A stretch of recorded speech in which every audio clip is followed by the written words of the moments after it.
Well, I feel like most of these social media relationships is toxic, man. Like, I get why. And I kind of know why these relationships are the way they are. One, you really don't even like each other, to be honest, man. You're not really compatible.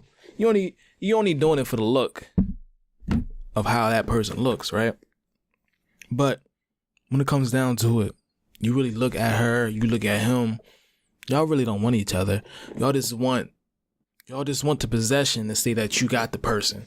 But in reality, you're not compatible. We know that. You can get the person off of looks, swag, the lies you tell to the other person. But when it comes down to it, you're not compatible. It's like you're toxic.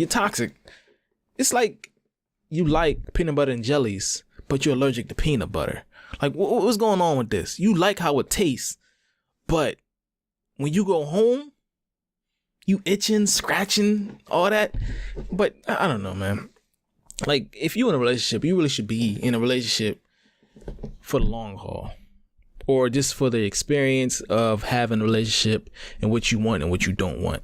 So, but in the majority of the time, the relationship should be like, you should like the person. You should have your likes and your don't likes on that person.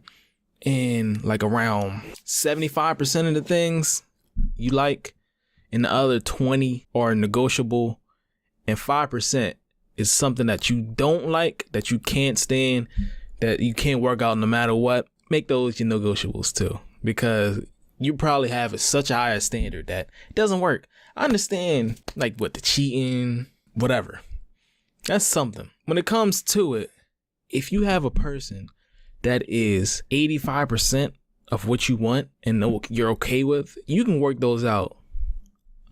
The other 15%, you're not going to like it, but if you go to somebody else, you go find something that you don't like even more in the new person that you didn't like in the old person. Then you'll be like thinking back and forth. Then most likely you're going to cheat on a new person because the last person is better, or he has better things that you like. Then you become toxic in that relationship. You become toxic in that new relationship because you like more things about the old relationship. Then you start cheating. Then you become the person that you don't like because you're doing the things that you didn't like in the last person. That's what I'm saying. Yep. Toxicity shouldn't be that way. If you don't like the person, leave the person. If you like them enough, you can work things out and come to an agreement on like both halves. That's all I'm coming to, man. These videos right now, he's off the dome. I don't want to come too crazy. I don't know what to say. I don't care right now. I'm just saying what's coming on my mind. Hopefully you get it. Toxic relationships are toxic because of you. No other person other than you. You only allow things in your life. Everything else, you have power over. You decide on what you do. You decide if you go to work today. You decide if you'll take a shower, brush your teeth, all that. And you decide you will stay in that relationship. So you really can't complain about the relationship because you stay in it.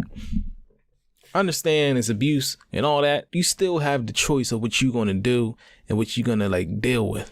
So toxicity in relationships should be like a non-negotiable. Unless it's just a short run, you trying to have fun, you know. Ain't nothing wrong with a toxic relationship. This is in the short run. If you're doing it for way too long, it's gonna like rub off on you. Your whole family gonna see it. People are close to you gonna see it, and they gonna start judging you. And you don't want to be judged. Even if they say they're not judging you, they judging you, but they not gonna say nothing to you because they love you. If you want to stay toxic, stay toxic. But in the long haul, stay with the person that you have the most likelihood of being with in the long run.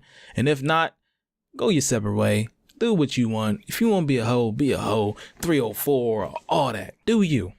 But don't come back in a relationship and be mad at your past, because that's the resume that you were dealt with. Your life experiences, your exes, your body count, all that leads to the resume on the person. So it becomes your non-negotiables and your negotiables. I don't even know what I'm talking about no more. I'm just ranting right now. Let me end the video. All right, man. Stop being toxic. Live your life, but be toxic. I don't know.